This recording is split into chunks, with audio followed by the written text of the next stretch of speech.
여러분 반갑습니다. 죽음에 이르게 하는 7가지 죄 세미나 오늘 6번째 주제입니다. 음란에 대한 하나님의 말씀을 함께 살펴보는 그런 은혜로운 시간입니다. 먼저 우리 기도를 공동의 기도를 하나님께 올려드리면서 세미나 시작하도록 하겠습니다. 함께 기도하겠습니다. 주님, 하나님의 교회를 위해 주님께 빕니다. 주님의 말씀으로 스스로를 새롭게 할 용기를 교회에 주십시오. 주님이 이끄시려는 길을 묻도록 교회를 도와주십시오. 오로지 주님과 함께 있을 때 우리가 안전합니다. 우리가 하나님의 교회를 신뢰하게 해 주십시오. 삶으로 주님을 증언하는 사람들을 만나게 해 주십시오. 하나님의 교회를 기꺼이 섬기는 사람들을 세워 주십시오. 주님은 언제나 우리와 함께 하기를 바라십니다. 예수님 이름으로 기도합니다. 아멘.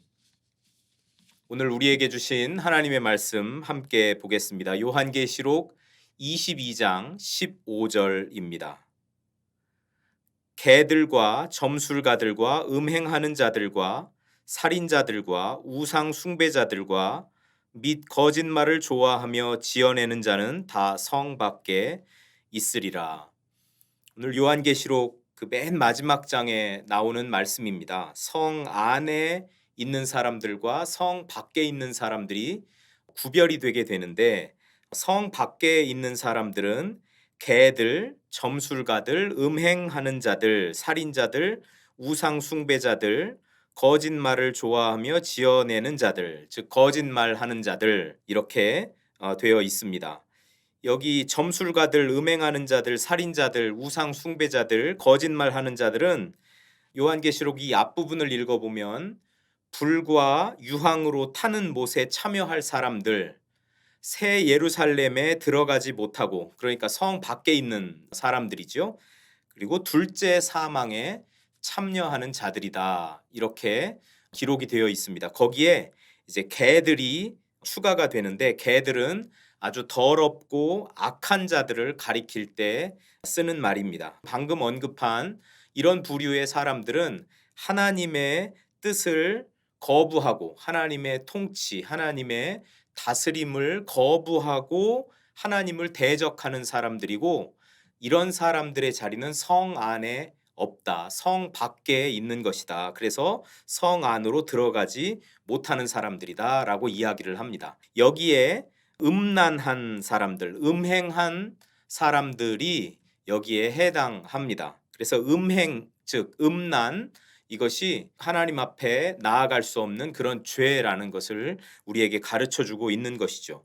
하나님의 나라에 들어갈 수 없는 죄라는 것을 우리에게 분명히 하고 있습니다.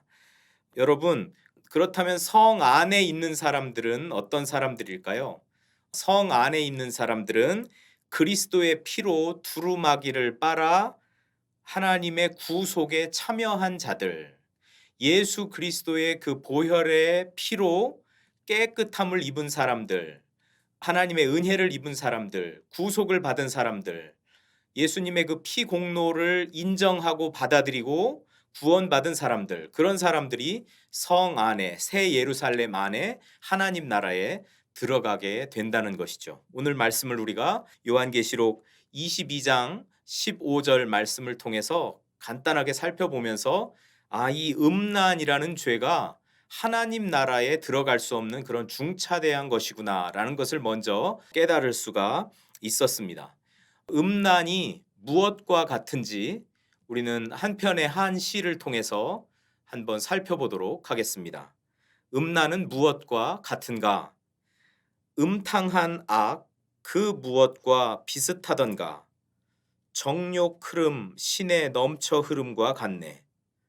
잠깐만 더럽혀도 얼굴 붉은데 놓아두면 뜻이 온통 미혹된다네. 짐승행실 손가락질 많이 받거늘 신의 감독 어둔 방도 환히 비추리. 어이해 부지런히 자신을 이겨 곧은 덕으로 무쇠 제방 삼음만 하리. 이 음탕한 악, 즉 음란의 악은 시냇물이 흘러가는 것과 같다라고 이렇게 이 시에서 묘사하는 것을 우리가 봅니다. 음란이란 지저분한 즐거움을 즐기면서 스스로 금하지 못하는 모양을 말합니다. 자기의 마음에 눈이 멀어서 헤아리지 못하고, 그리고 자기의 감정만 쫓아 하나님을 미워하고, 따라서 도덕이니 의리니 죽은 뒤의 일, 이런 것을 이야기하면 몹시 싫어하게 되는데, 이런 것이 다 음란이라는 악에서 나온다라는 것입니다. 사람이 한 번 음란한 생각을 품으면 눈은 더러운 것을 함부로 보고, 귀는 더러운 소리를 들으며, 코는 더러운 냄새를 멋대로 맡고, 입은 더러운 말, 휘떠운 말을 마구 떠들어댑니다. 이 휘떠운 말이라는 것은 속은 비어서 보잘것없지만 겉은 그럴듯하고 호화로운 말을 가리킵니다. 그러니까 음란한 생각을 우리가 마음에 품었을 때 우리의 눈과 우리의 귀와 우리의 코와 우리의 입, 이 모든 것이 다 작동을 해서 죄를 짓게 된다라는 것이죠. 그러니까 이런 특징들이 나타나는데, 저는 대표적으로 음담 패설을 한번 꼽고 싶습니다. 음란한 사람들은 이런 음탕하고 도리에 어긋나는 상스러운 이야기를 무척 즐깁니다. 음담 패설을 즐깁니다. 우리 생활 주변에 이런 음담 패설은 참 널려 있습니다. 직장에 가서도 친구들끼리 모여서도 음담 패설을 하는 그런 모습들을 많이 보게 되는데, 이때에 우리의 마음이 음란한 것을 좋아하면 그 이야기 듣기를 좋아하는 거죠. 그리고 거기에 또 말을 보태기도 하고, 그리고 또 말을 만들어내기도 하고, 그러면서 그것을 즐기는 그런 습성들을 우리가 보게 되는데, 이런 음담 패설을 즐기는 습성도 바로 우리가 음란한 생각을 우리 마음에 품었을 때 나타나게 되는 그런 현상들이라는 사실을 기억하고 우리가 조심해야 할 일입니다. 자, 음란의 종류를 한번 살펴보겠습니다. 먼저 음란의 종류는 성적인 불결함, 이것이 제일 먼저 꼽을 수 있는 음란의 종류입니다. 출애굽기 20장 14절 말씀에 하나님은 십계명을 주시면서 간음하지 말라라는 계명을 주셨습니다. 이 남녀 간의 깨끗한 성윤리를 준수하라는 말씀이죠. 그리스도와 교회가 연합하는 관계에 있어서도 이런 그 깨끗한 관계가 상당히 중요하지 않습니까? 그런데 그리스도와 교회의 관계에서도 이 연합을 깨는 것, 그것이 간음 행위고 간통이고 강간이고, 그런데 이런 것들 남녀 간의 관계에서도 아주 중요하다라는 것이죠. 간음 행위, 간통, 강간, 이런 성범죄 차원을 넘어서 간음하지 말라라는 이 규정은 상당히 중대한 규정으로 하나님이 생각하고 계십니다. 신성모독하는 그런 중대 범죄가 바로 간음에 있다, 이 성범죄에 있다라는 것을 하나님이 말씀을 하고 계시죠. 예수님 시대에 오면 예수님은 이 계명을 훨씬 더 확대하고 그리고 철저하게 적용합니다. 그래서 너희가 마음으로 범하는 그런 음욕까지도 다 죄다라고 이렇게 예수님은 규정을 하고 있습니다. 베드로 사도 같은 경우도 베드로전서 2장 11절에 사랑하는 자들아 거류민과 나그네 같은 너희를 권하노니 영혼을 거슬러 싸우는 육체의 정욕을 제어하라. 이 육체의 정욕은 항상 우리 가운데서 올라오게 되어 있는데, 그 정욕을 잘 제어하는 삶을 사는 것이 신앙인으로서 바람직한 모습이다라는 것을 우리에게 권면하고 있는 것이죠.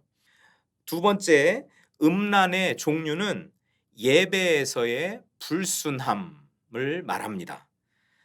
출애굽기 20장 8절부터 10절 말씀을 우리가 한번 같이 읽어보겠습니다. 안식일을 기억하여 거룩하게 지키라. 엿새 동안은 힘써 내 모든 일을 행할 것이나 일곱째 날은 내 하나님 여호와의 안식일인즉 너나 내 아들이나 내 딸이나 내 남종이나 내 여종이나 내 가축이나 내 문 안에 머무는 객이라도 아무 일도 하지 말라. 이 안식일에 아무 일도 하지 말라라는 이 하나님의 명령은 육체적 유익을 위한 그런 일들을 이 안식일에는 하지 말라라는 말입니다. 6일이 있고 그리고 하루가 있습니다. 그러니까 6일 동안 최선을 다해서 삶을 살되 이 7일째 되는 날 안식일에는 그런 일을 중단하라라고 이야기를 하고 계시는 거죠. 이 율법의 이 명령이 미치는 범위는 이스라엘 영토 내에 거주하는 모든 외국인들에게까지도 미칩니다. 그 이스라엘 안에 들어와서 살고 있는 이 사람들을 다 이스라엘 사람들과 동등한 권리와 의무를 가지는 사람들로 보았다는 것이죠. 그래서 이 안식일에는 아무 일도 하지 말라. 세속적인 일은 쉬고 오직 거룩한 생활을 힘쓰도록 하라. 이렇게 말씀을 하고 계십니다. 예수님 시대에 와서 예수님은 이 말씀을 안식일은 사람을 위해 있다라는 말씀으로 안식일의 그 제정 정신이 바로 하나님의 백성들, 사람들을 위한 것이다라는 것을 또 분명히 해 주시는 것이죠. 그래서 우리가 음란이라고 할 때 그것이 꼭 남녀 간의 어떤 육체적인 그런 관계에서 오는 성적인 그런 불결함을 떠나서 그거 이외에도 예배에 있어서의 불결, 즉 하나님을 제대로 예배하지 못하고 하나님을 제대로 존중하지 못하고 하나님을 제대로 공경하지 못하고 경외하지 못하는 것, 그것도 영적인 의미에서 음란이다라는 것을 우리가 기억을 할 수 있으면 좋겠습니다. 음란의 종류 세 번째는 부도덕한 행동입니다. 먼저 출애굽기 20장 7절을 비롯해서 이 10계명에 나와 있는 이 하나님의 명령들을 한번 살펴보겠는데, 이 명령들은 다 우리 부도덕한 행동을 경계하는 그런 명령들로 주어졌습니다. 먼저 출애굽기 20장 7절 말씀을 보겠습니다. 너는 내 하나님 여호와의 이름을 망령되게 부르지 말라. 여호와는 그의 이름을 망령되게 부르는 자를 죄 없다 하지 아니하리라. 여기 여호와의 이름을 망령되이 부르지 말라 할 때 망령되게 부르다라는 이야기는 헛되이 부르다, 쓸데없이 부르다, 함부로 부르다라는 그런 말입니다. 우리가 하나님의 성호를, 여호와의 성호를 기억하라, 여호와의 성호를 경외하라, 여호와의 그 거룩한 이름을 존경해라, 존중해라, 이런 말은 너무나 자연스럽게 우리가 들어왔습니다. 하나님을 존중하고 하나님을 경외하고 하나님을 진정으로 신뢰하는 가운데서 하나님의 이름을 부르는 것을 이야기하는 것이죠. 우리가 순수하게 또 진실하게 하나님 앞에 나아가서 기도하고 하나님께 찬양을 올려드리고 하나님 내 인생에 베푸신, 내 삶 가운데 베푸신 하나님의 은혜에 감사합니다, 이렇게 감사할 때 이 하나님의 이름을 사용하는 것, 그것은 여호와의 성호를 경외하는 것에 부합하는 것이죠. 그럴 때 하나님께 합당한 영광을 우리가 올려드릴 수 있게 되는 것입니다.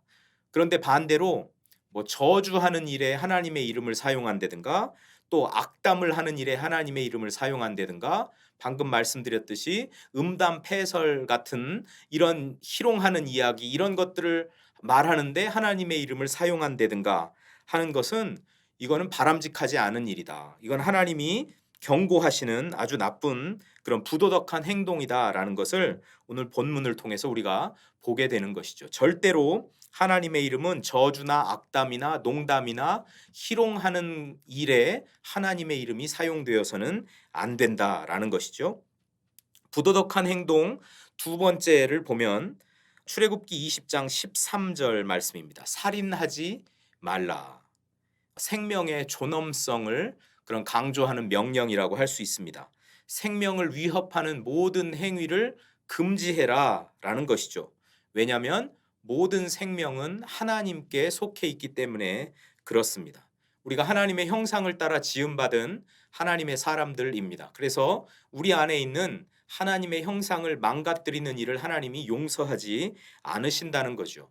우리는 하나님의 형상을 따라 지음받은 존귀한 존재라는 사실입니다. 우리의 이 존귀함이 망가지지 않도록 잘 지키는 일도 우리가 내 스스로를 위해서 해야 되겠지만 다른 사람을 향해서 다른 사람 속에 있는 하나님의 형상을 망가뜨리는 일, 하나님의 형상이 파괴되도록 하는 일, 그런 일들을 하면 안 되는 것이죠. 이 하나님 형상 파괴 행동은 절대로 안 된다라는 게 살인하지 말라라는 하나님의 계명 속에 들어있는 그런 정신인 것이죠. 세 번째 부도덕한 행동, 출애굽기 20장 15절, 도둑질하지 말라라는 말씀입니다. 이웃의 재산권을 보호해 주는 그런 계명입니다. 이웃의 재산권을 보호해 준다는 이야기는 나의 사유권도 하나님이 인정해 주고 계시는구나라는 생각을 우리가 해야 되는 거죠. 그래서 기독교가 이 공산주의와 이 다른 길을 가는 부분들이 바로 이런 부분 아니겠어요? 우리의 사유권도 하나님이 인정해 주시고 내 사유권을 인정해 주시는 만큼 다른 사람의 재산권도 하나님이 보호를 해 주시고 있구나. 아, 이게 성경을 흐르고 있는 정신이구나 라는 것을 우리가 기억할 수 있는 것이죠.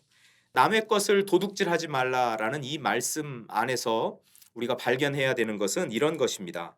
땀을 흘리지 않고 수고하지 않고 애쓰지 않고 부당한 방법으로 부를 축적하는 일은 이런 일체의 행위는 금지해라라는 것입니다. 우리가 부주의하고 또 태만해서 또 다른 사람의 재산에 손해를 끼치는 그런 행위도 여기에 포함이 되어 있는 것입니다. 다른 사람의 재산을 맡아서 관리하는데 내가 부주의했어요. 태만했어요. 게을렀어요. 그래서 재산상의 손해를 다른 사람에게 끼친 것도 결국은 다른 사람의 재산을 도둑질한 그런 결과와 똑같다라는 것이죠. 우리가 남의 재산을 도둑질하지 말라고 하니까 꼭 이것이 재물과 관련돼서만 주어진 명령으로 생각해서는 안 됩니다. 이 남의 것에 해당하는 것들이 여러 가지가 있죠. 남의 지식, 또 남의 정보, 남의 기술 등 우리 삶의 모든 영역에 이 말씀은 다 적용이 됩니다. 최근에 우리는 참 멀티미디어가 많이 발전이 되어 있고 컴퓨터를 많이 사용하고 컴퓨터를 쓰다 보니 그 안에 들어가는 여러 가지 그런 프로그램들을 사용하게 되는데 이 프로그램들을 그냥 막 복제를 해가지고 사용하는 그런 일들이 있습니다. 정품을 구입해서 저작권도 존중해 주면서 정품을 구입해서 사용해야 함에도 불구하고 이런저런 그 여러 가지 이유로 복제본을 쓰고 비정상적인 그런 경로로 구입을 해서 사용하는 일들이 있는데 여러분 이런 거 우리가 피해야 됩니다. 끊어내야 됩니다. 정품을 사용하는 그런 운동을 우리가 이런 정직한 운동을 벌일 필요가 있는 것이죠. 우리 동암교회 안에도 한번 저희가 자세히 살펴보겠습니다. 그리고 이제 바꿔야 될 기회에 하나씩 하나씩 정품을 사용하고 정직하게 이렇게 교회 일도 하고 또 그런 정직하게 이런 매체들을 이용해서 여러분들과 소통하고 정직하게 우리가 하나님의 일을 하는 그런 교회로 거듭났으면 좋겠습니다. 여기에는 비용이 사실 좀 듭니다. 그 비용을 절약하기 위해서 사람들은 쉽게 복제판을 구입해서 사용하는 것이죠. 만약에 우리가 돈이 없어서 그 정품을 구입할 상황이 되지 않는다. 그러면 그 불편을 감수하면 되지 않겠습니까?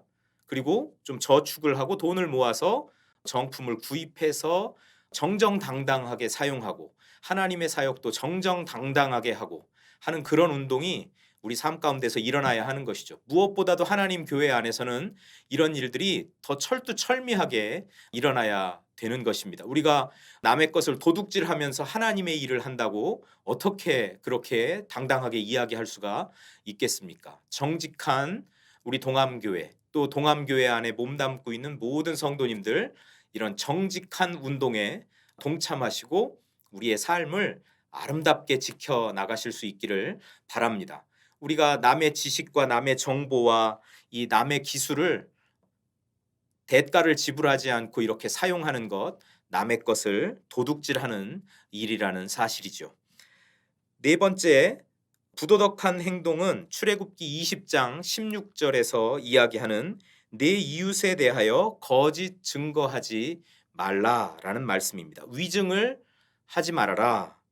왜 그럴까요? 우리 하나님은 진리이시기 때문에 그렇습니다. 그래서 하나님의 자녀들은 다 참을 말하고 진리를 말하는 사람들입니다. 방금 전에 우리가 다른 사람의 지식과 정보와 이 기술을 대가를 지불하고 사용해야 된다. 이것이 정직한 일이기 때문에 그런 것과 이 궤를 같이 하는 것이죠. 하나님은 진리이시기 때문에 하나님의 지음을 받은 우리 인간도 참과 정의에 따라 행동할 것을 하나님이 요구하고 계십니다.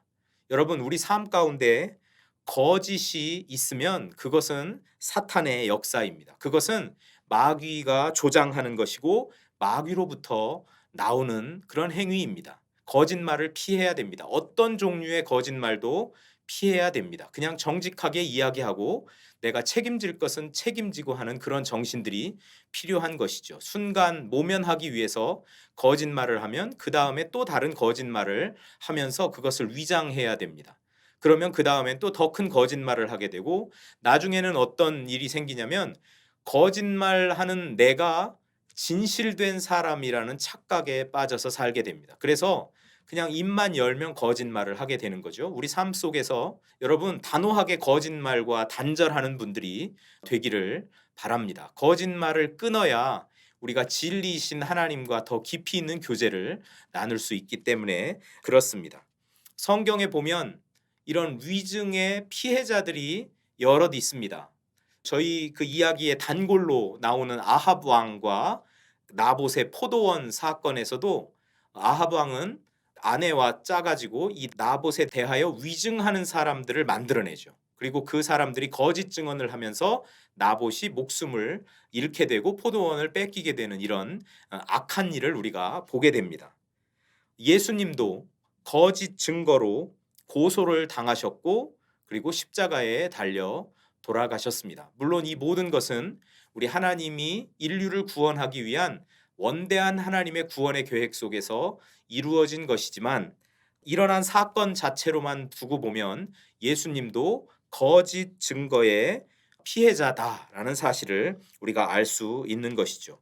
부도덕한 행동, 그리고 예배에서의 불손함, 그리고 성적인 불결함, 이런 것이 음란의 종류라는 것을 기억할 수 있으면 좋겠습니다. 두 번째, 음란은 어디에서 나오는가? 첫 번째로 음란은 사람의 속에서 나옵니다. 우리 마음에서 나옵니다. 우리 내부에서 나옵니다. 마가복음 7장 21절 말씀입니다. 속에서 곧 사람의 마음에서 나오는 것은 악한 생각, 곧 음란과 도둑질과 살인과 이렇게 되어 있습니다. 이 사람 안에서 나오는 것이 사람을 더럽게 한다라는 것이죠. 손을 씻지 않고 음식을 먹었기 때문에 그것으로 인해서 사람이 더러워지는 게 아니라 물론 배탈도 날 수 있고 식중독을 일으킬 수도 있겠네요. 그러나 여기서 말하는 이 차원의 그 더러움은 그런 배탈이 나고 식중독이 발생하는 그런 거하고는 조금 차원이 다르죠. 그러니까 사람 안에서 나오는 것이 사람을 더럽게 한다. 사람을 부정하게 하는 것이 외부에 있는 것이 아니라 그 내부에 있다. 그러면서 악한 생각이 사람을 더럽게 하는데 이 악한 생각은 사람의 마음에서 나온다.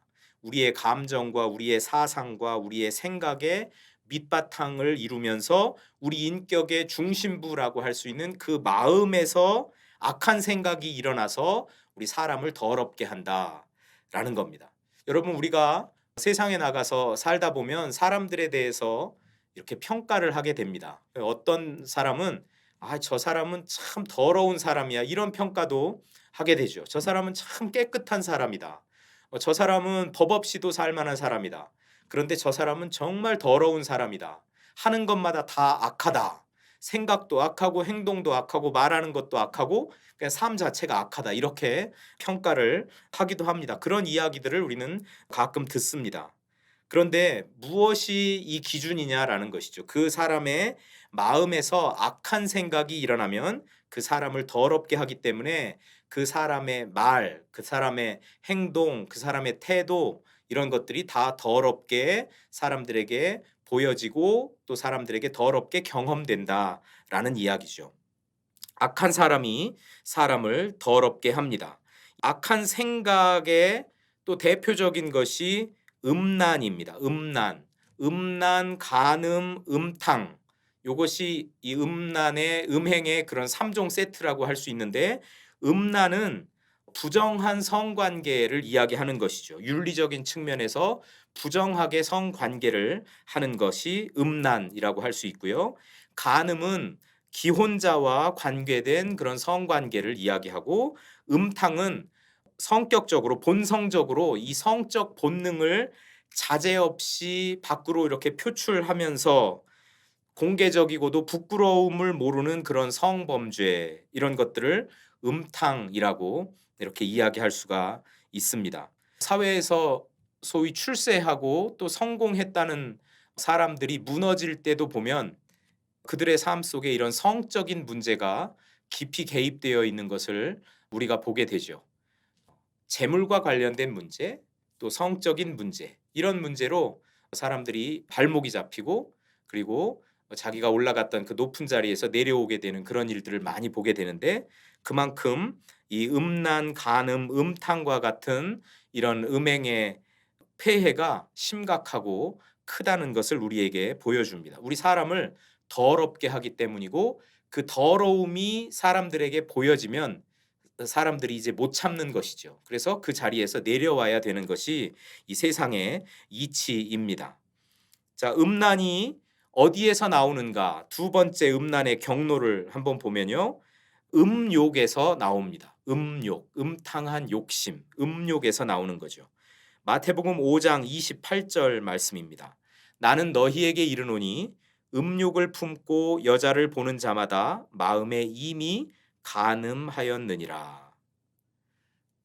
행동으로, 외적으로 이런 음란한 행위를 하기 이전에 우리의 눈으로 또 우리의 마음으로 벌써 그 안에서 이런 음란한 일이 일어난다, 벌어진다라고 예수님이 말씀을 해 주신 것이죠. 그러니까 우리 마음을 지켜내는 것, 우리 눈을 지켜내는 것, 이것이 참 중요하다라는 것을 예수님은 산상수훈의 말씀을 통해서 우리에게 분명하게 해 주십니다. 음란은 음욕에서 나옵니다. 우리의 눈을 통해서, 그리고 우리의 마음을 통해서 벌써 그 안에서 이런 악한 생각들이 형성이 되고, 그리고 그것이 행동으로 표출이 되게 되어 있는 것이죠. 세 번째, 음란은 어디에서 나오는가? 유혹에서 나옵니다. 우리 하나님의 말씀을 함께 보겠습니다. 디모데후서 3장 6절 말씀입니다. 그들 중에 남의 집에 가만히 들어가 어리석은 여자를 유인하는 자들이 있으니 그 여자는 죄를 중히 지고 여러 가지 욕심에 끌린 바 되어, 이렇게 되어 있습니다. 여기서 말하는 어리석은 여자는 미련한 여자라기보다는, 또 지혜가 없는 여자라기보다는 도덕성이 결여된 여자를 이야기합니다. 그래서 일종의 그 거짓 교사가 남의 집에 이렇게 들어가서 도덕성이 결여된 여자를 꿰는 겁니다. 그리고 그를 결국은 나중에 포로로 잡고 그의 행동과 그의 생각의 모든 자유를 빼앗아 버리는 것, 그것을 어리석은 여자를 유인한다라고 이렇게 표현하고 있는 것이죠. 이 초대 교회의 상황에서 보면 거짓 교사들이 많이 돌아다녔습니다. 이 집 저 집 돌아다니면서 진리를 가르쳐 준다는 그런 이름 아래 사람들에게 잘못된 그런 교리를 설파하고 그들을 유혹하고 꾀었던 그런 일들이 있는데, 그것에 빗대어 오늘 본문은 이렇게 말씀하고 있는 거죠. 거짓 교사가 참 교사인 것처럼 가장하고 들어가서 어리석은 사람들을 유인하고 꾀는 것, 유혹하는 것을 말하고 있습니다. 그렇게 되면 이제 이 사람들이 여러 가지 욕심에 이끌려서 그렇게 유혹을 당한다라는 것이죠.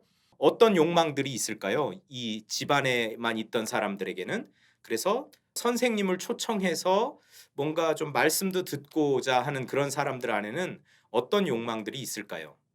우리가 이제 신앙의 세계에서 이야기하니까, 아, 선생님, 제 안에 죄의식이 늘 있거든요. 어떻게 하면 이 죄의 의식에서 벗어날 수 있을까요? 뭐 이런 질문을 할 수 있겠습니다.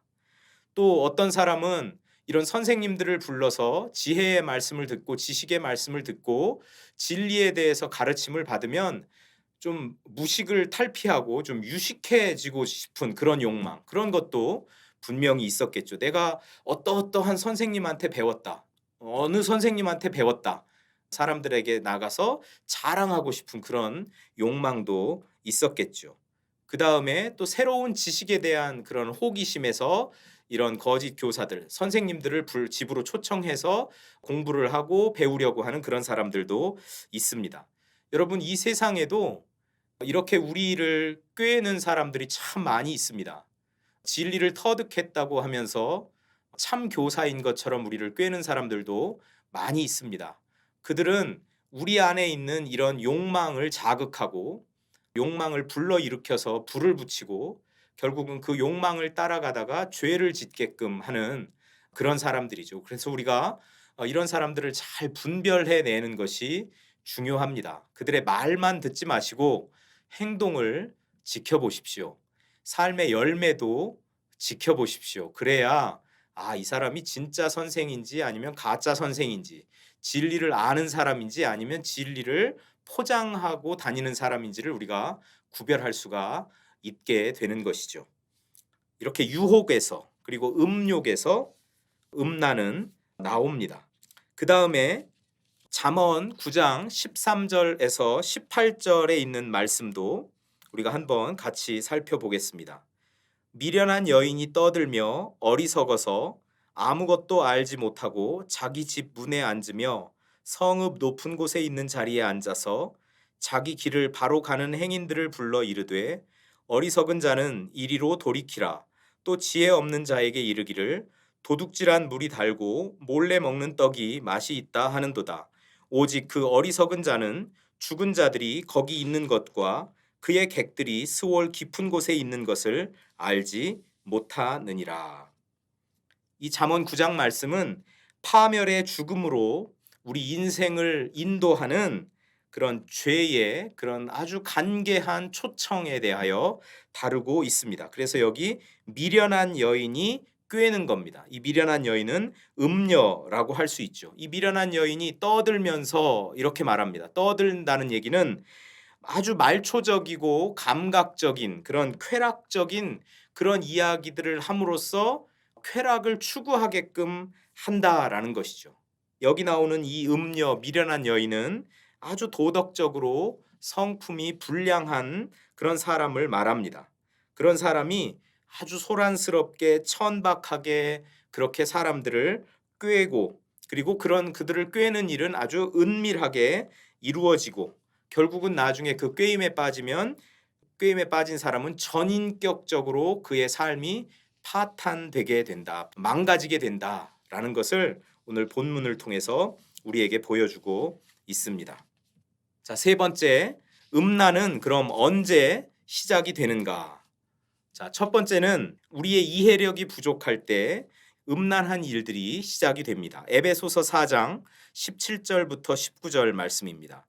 그러므로 내가 이것을 말하며 주 안에서 증언하노니 이제부터 너희는 이방인이 그 마음에 허망한 것으로 행함같이 행하지 말라. 그들의 총명이 어두워지고 그들 가운데 있는 무지함과 그들의 마음이 굳어짐으로 말미암아 하나님의 생명에서 떠나 있도다. 그들이 감각 없는 자가 되어 자신을 방탕에 방임하여 모든 더러운 것을 욕심으로 행하되, 이렇게 돼 있습니다. 허망이라는 말은 우상 숭배를 가리키는 것이죠.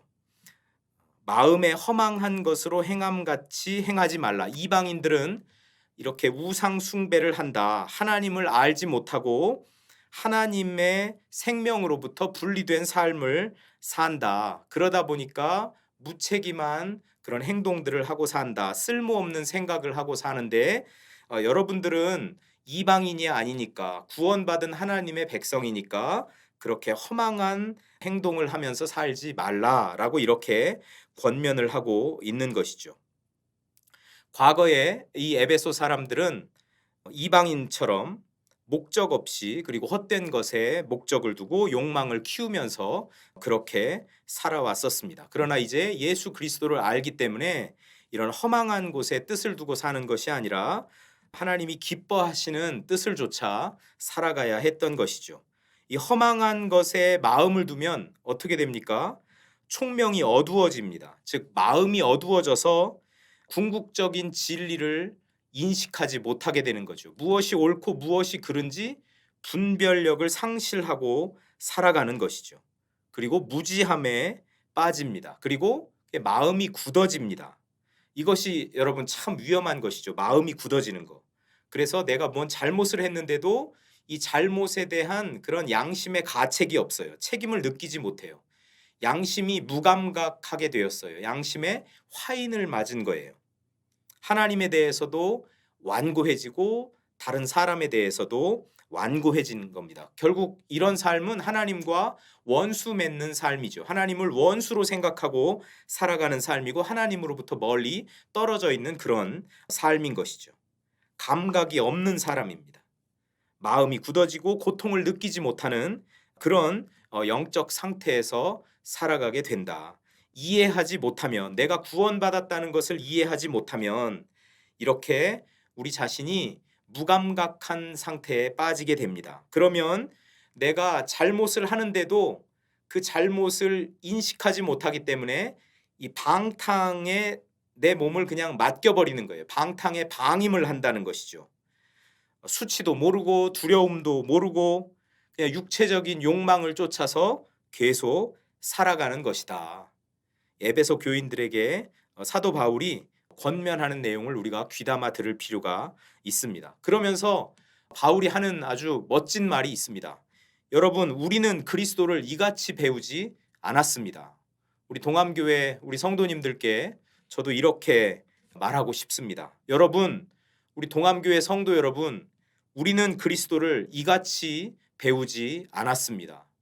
우리가 예수 그리스도를 제대로 배웠으면 우리 양심이 살아 있습니다. 양심이 말랑말랑합니다. 무감각하지 않고 딱딱하게 굳지도 않았고 화인 맞지도 않았습니다. 양심이 살아 있습니다. 그래서 죄를 지었으면 죄책감을 느끼고 죄를 졌으면 잘못했다고 회개하고 용서를 구하는 그런 태도를 취하게 되는 것이죠. 하나님의 진리를 또 인식할 수 있는 이런 분별력도 우리가 가지고 살아가게 되는 것이죠. 우리의 총명이 어두워지지 않도록, 우리가 무지해지지 않도록, 마음이 굳어지지 않도록 늘 우리 하나님 앞에 살아있는 심령으로 우리 하나님 앞에 서는 깨끗한 심령으로 서는 저와 여러분이 될 수 있기를 축복합니다.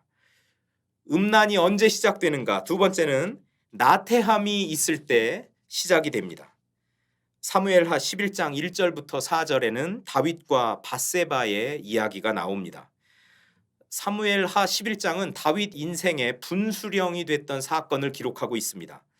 이 11장 전까지 다윗의 인생은 한마디로 승승장구였는데 이 11장 이후에 다윗의 인생은 이제 내리막길입니다. 그러니까 여기가 분수령이 딱 되는 것이죠. 자, 그 다윗 인생의 이 분수령에 무엇이 있느냐면 불륜이 있습니다. 음란함이 있었다는 거죠. 배경을 한번 살펴볼까요? 암몬 자손과 이스라엘 자손이 이제 전쟁을 하는 그런 상황이었습니다. 전년에 전쟁을 하다가 이스라엘이 막 최선을 다해서 공격을 하고 조금만 더 하면 이길 것 같았는데 그만 일기도 불순하고 이제 우기가 되면서 전쟁이 멈췄습니다. 그리고 해가 바뀌었고 이제 건기가 되어서 봄이 돌아와 가지고 이제 2차 출정이 가능해졌습니다. 전쟁하기에 아주 적절한 시기가 되었어요. 이때 다윗은 출전하지 않고 부하들만 보냅니다. 자기는 예루살렘에 머물면서 군대만 보내서 암몬을 공격을 했는데 전투를 참 잘했습니다. 그런데 어느 날 저녁 때 침상에서 일어나 왕궁 옥상을 거닐다가 다윗은 한 여인이 목욕하는 장면을 봅니다. 그의 눈에 이 여인은 심히 아름다워 보였습니다. 그 여인은 햇사람 우리아의 아내 밧세바였고 다윗은 전령을 보내서 밧세바를 왕궁으로 데려와 그와 동침하게 됩니다. 여러분, 여기서 이제 이 다윗의 이 총체적인 문제를 우리가 한번 살펴볼 필요가 있는 거죠. 첫 번째, 지금 국가적으로 초긴장 상태, 암몬과 전쟁을 하는 초긴장 상태, 작년부터 이어져 왔던 그 전쟁을 이제 종지부를 찍어야 되는 아주 중차대한 이 상태에서 왕이, 리더가 전쟁터에 나가지 않고 자기는 그냥 예루살렘에 머물러 있습니다. 더군다나 낮잠을 잡니다. 오늘 본문에 보면 저녁 때, 이 저녁 때는 늦은 오후죠. 한 오후 3시부터 그다음에 해가 지는 그때까지 무렵, 그러니까 낮잠을 참 길게 잤다라는 것을 보게 됩니다. 다윗의 영적인 나태함이 문제라는 것이죠. 나태하고 게으른 자의 낮잠은 비극을 부르게 되는 것을 우리가 본문을 통해서 보게 됩니다. 안목의 정욕에 빠진 다윗의 모습을 보게 됩니다. 나태하게 되고 게으르다 보니 안목의 정욕이 살아납니다. 그래서 다윗이 먼저 시각적으로 미혹을 받고 이렇게 옥상에서 이렇게 보죠. 그리고 와, 아름답다 이렇게 이야기하고 그 다음에는 그 여인이 누구인지 조사를 하죠. 자제력을 상실하고 밧세바의 신분을 알아보게 하고 그 다음에 거기서 멈추지 않고 결국은 전령을 보내서 밧세바를 왕궁으로 불러들이고 그리고 그를 범하게 되는 이런 간음을, 이런 음란한 행위를 자행하게 된 다윗을 우리가 보게 됩니다. 욕심이 잉태한즉 죄를 낳고 죄가 장성한즉 사망을 낳느니라. 다윗에게 있어서는 그의 나태함, 그의 무위, 그의 영적인 게으름이 문제였고 그 틈을 비집고 들어와서 음란한 죄악이 거기서 싹이 텄고 그리고 여러 가지 불행한 일들이 앞으로 다윗의 삶에 연속적으로 일어나게 된 것이죠. 나태함을, 무위를 우리가 경계해야 할 필요가 있는 것이죠. 세 번째, 음란은 언제 시작되는가? 유욕이 있을 때 음란이 시작됩니다. 로마서 8장 7절 말씀으로 오늘 음란 첫 번째 세미나를 마무리하고자 합니다. 육신의 생각은 하나님과 원수가 되나니 이는 하나님의 법에 굴복하지 아니할 뿐 아니라 할 수도 없음이라. 우리 육신이 도모하는 것은 하나님의 뜻을 거역하기 때문에 육신의 생각은 하나님과 원수가 됩니다. 이런 육욕이 올라왔을 때 음란에 빠지게 되고 그러면 하나님과 원수된 삶을 살게 된다라는 사실이죠. 오늘 우리가 음란의 종류 그리고 음란은 어디에서 나오는지 그리고 음란은 언제 시작되는지 함께 살펴보았습니다. 우리 몸을 잘 지키는 것이 중요합니다. 성전된 우리 몸을 지키는 것이 중요합니다. 그리고 우리 몸을 아름답게 거룩하게 가꾸어 나가는 것이 참 중요합니다. 이런 귀한 은혜가 우리 동암교회 모든 성도님들께 함께 있기를 축복합니다. 기도하겠습니다. 하나님 아버지, 주님의 말씀에 비추어 볼 때 저희의 삶이 하나님 나라와 거리가 있음을 깨닫게 됩니다. 성전인 저희 몸을 잘 지키지도 가꾸지도 못했음을 고백합니다. 아무거나 보고 아무 이야기나 들으면서 저희의 마음과 생각이 오염되고 온갖 불결한 것들이 저희 속을 차지하고 있는 줄도 모르고 살았습니다. 주님, 어리석은 저희를 용서하시고 불쌍히 여겨 주옵소서. 하나님의 자녀답게 순결하기 원하시는 하나님의 마음을 알고 선한 생각을 품고 아름다운 일을 하며 살게 하옵소서. 하나님의 일을 하는 데 있어서 게을렀던 저희를 변화시켜 주셔서 성실함으로 스스로를 세우고 가정을 세우고 교회를 세워가게 하옵소서. 육체의 욕심에 이끌려 저희 인생이 망가지지 않도록 늘 성령의 충만함으로 저희를 지키시고 보호하여 주옵소서. 예수님 이름으로 기도합니다. 아멘. 함께 찬양하겠습니다. 정결한 마음 주시옵소서.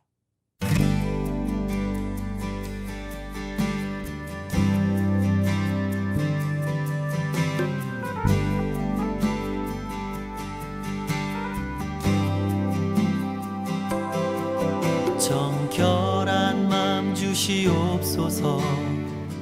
오 주님, 정직한 영을 새롭게 하소서. 정결한 마음 주시옵소서. 오 주님, 정직한 영을 새롭게 하소서. 나를 주님 앞에서 멀리 하지 마시고 주의 성 거두지 마옵소서. 그 구원의 기쁨 다시 회복시키시며 변치 않는 맘 내 안에 주소서.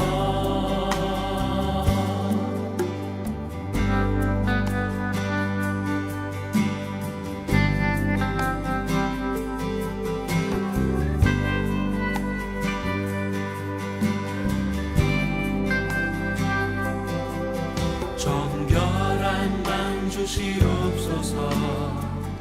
오 주님, 정직한 영을 새롭게 하소서. 정결한 맘 주시옵소서.